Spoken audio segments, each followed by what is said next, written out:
All right, we're gonna start brunch, and here we go.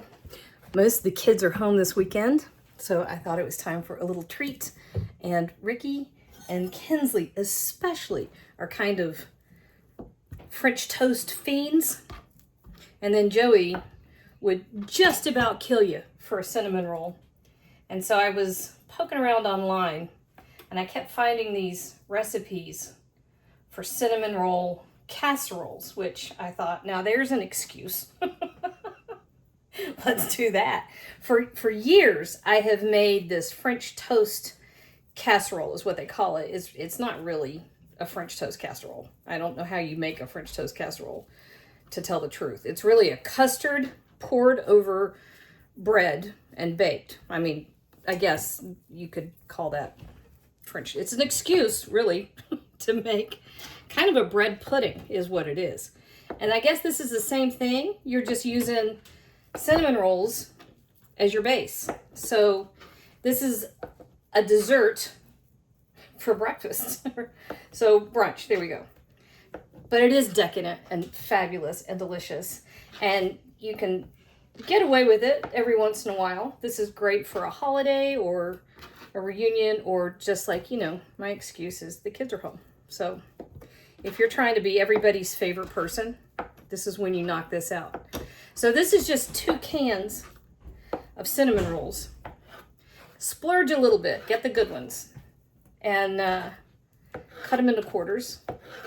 And then I have a 9x13 casserole dish over here. And I just open them up, separate them a little bit, cut them into quarters, and just over the bottom of a very heavily buttered 9x13 dish. I took a 1/4 of a stick of butter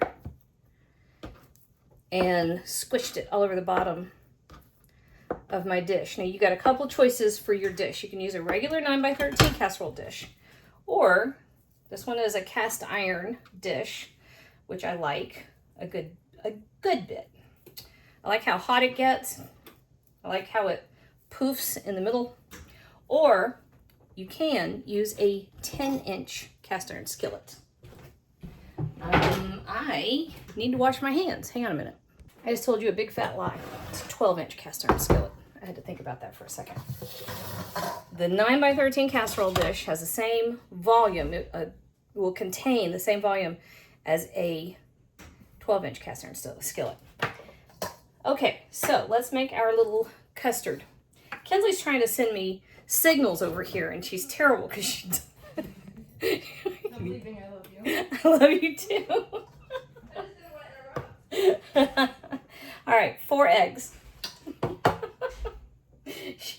She waits until I am doing a video. She didn't want to interrupt, but she cracks me up. Okay, so we're just whisking up our eggs. And then we're going to add 1 can of evaporated milk and teaspoon of kosher salt, 2 teaspoons of vanilla extract, and a fat teaspoon, that means I didn't really measure it, of cinnamon. I could not find my nutmeg. This is when you would want to grate in some nutmeg. And then this, oh yeah, and a 1/4 cup of maple syrup. I knew I was missing something. And then this goes right over the top. This is where you have the French toast part. It's just a custard. Now, I'm gonna wash my hands again, and I'm gonna show you how to kind of make this a little more magic. All right, we have 1/2 cup of flour and 1/2 cup of brown sugar and 1/4 cup of butter that I got real cold and grated. And then I stuck that butter right back in the refrigerator so it's super cold. Thank you. My oven is now at 350 degrees. That's funny. All right, so I'm throwing this all together. Well, and honestly, had some pecans, but I don't. Normally I would chop up some pecans. So pretend I have put in a 1/4 cup of finely chopped pecans. So we're going to pretend I did that. So my pretend pecans are in here with my pretend nutmeg in here. Actually, the number of extra people I have working in my kitchen is pretty astounding. So the fact that I get in here and have anything to cook with at all sometimes is amazing. All right, so I'm just making sure that everybody is tucked down in here. So I'm just making sure everybody's buried and into that little custard layer. There we go. Yeah, pretty good. All right. And then our streusel, gonna come right over the top.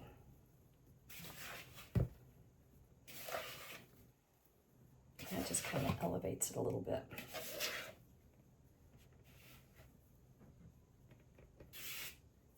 There we go. All right, so we are popping this straight into, Lord.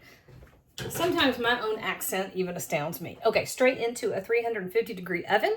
It's going to go in there for 30 minutes. So we're looking at somewhere between 30 to 35 minutes, give or take. But we're going to check it at 30 to see how it's doing. All right, meet you back here. All right, here we go. This, my dear,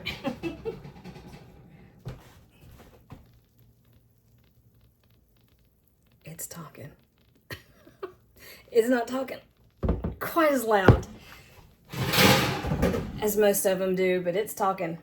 Okay, this is the packets that I just set aside. I emptied them out and I just ran it through the microwave for just a minute, just to warm it up so it's nice and liquidy. And then of course, right over the top, because you kind of have to, right? That is so good. Y'all should smell my kitchen. And then you have to stop right there because this little bit that's left in the bottom, that's the cook's portion.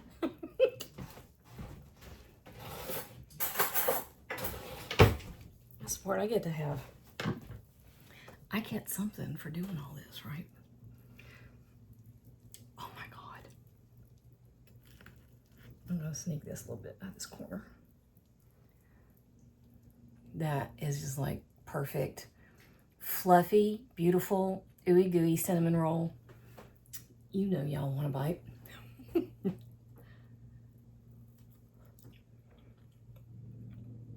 Oh yeah. You don't even have to tell anybody you made it. Tell them it didn't turn out. That way you don't have to share it.